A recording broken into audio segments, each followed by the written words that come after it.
Now that we have an idea of some basic chemistry, we'll be taking a look at the biological macromolecules. And to start off this week, we'll take a look at the first two.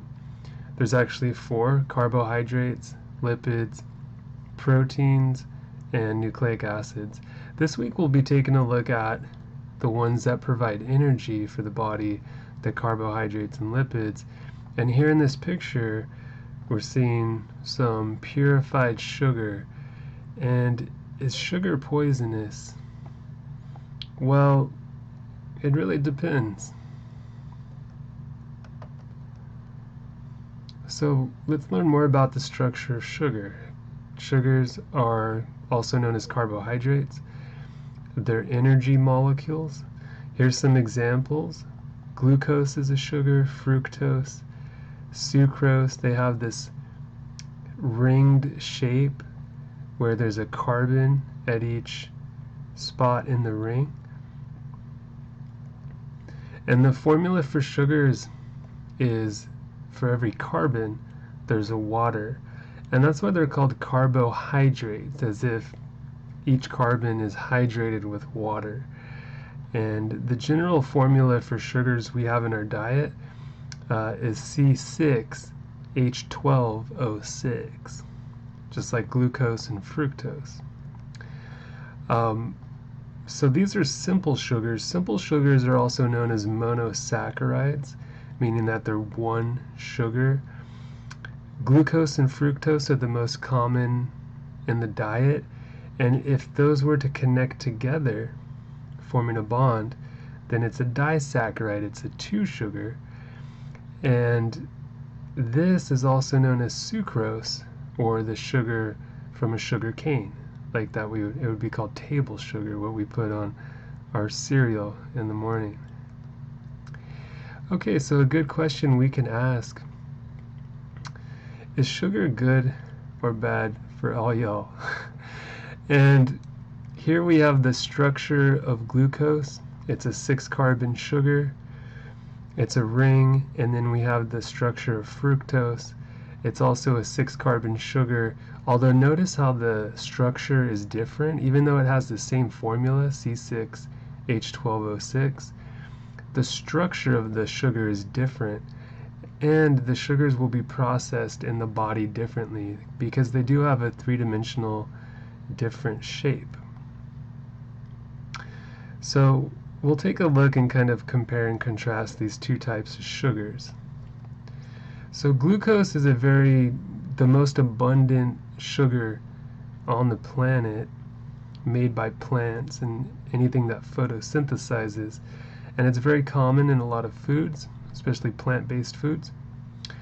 Fructose, however, is more abundant now than it used to be, especially with the addition of sugars to foods. So if we add table sugar, sucrose to food, it has a high fructose content. There's also high fructose corn syrup, which is a high fructose mixture. And the reason high fructose corn syrup started getting added to foods was because, like table sugar, it's very sweet, and instead of glucose, fructose is sweeter, so it gives the food a sweeter taste.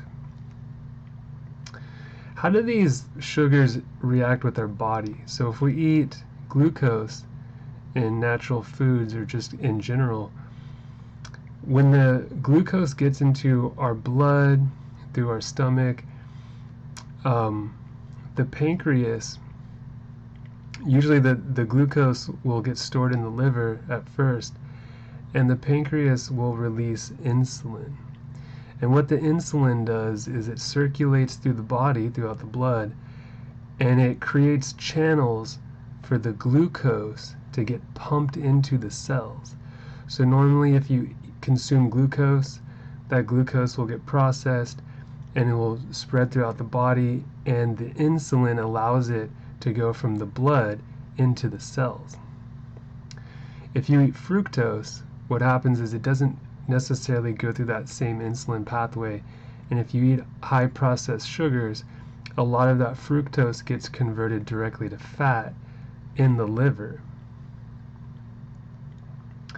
So we said that glucose can be found in a lot of plant foods. It's generally healthy, so you could eat as many fruits and veggies as you want, and there's no negative side effect for that. However, if we eat a lot of processed sugars that contain a lot of fructose, we start to develop a fatty liver because it's converted to fat in the liver. And studies have shown, especially on mice, that if animals are eating a high amount of processed sugars, it's extra calories, so it can lead to obesity. But on top of that, the fatty liver, what happens is the fat starts moving through the blood instead of the glucose. It's fat, and it can form fatty streaks in the arteries. So even eating sugar can lead to heart disease because of that. When the cells are consuming the fat, then it actually prevents them from eating the glucose. So what happens is if you have a fatty liver, the insulin stops working. And so the glucose does not make it into your cells, and we call that diabetes or insulin resistance. So diabetes and heart disease can result from a lot of processed sugar intake. And finally, and almost worse than that, is that it can lead to cancer. Because what happens is if you have some cancerous cells, they will actually still use the insulin. And so the insulin will now allow the cancer cells to eat all the glucose instead of the other cells. So then they get plenty of energy and can start dividing. So as we've seen here, not all sugar is created equal. Sugar's healthy and natural foods, but if a high amount of processed sugar is extremely bad for the body.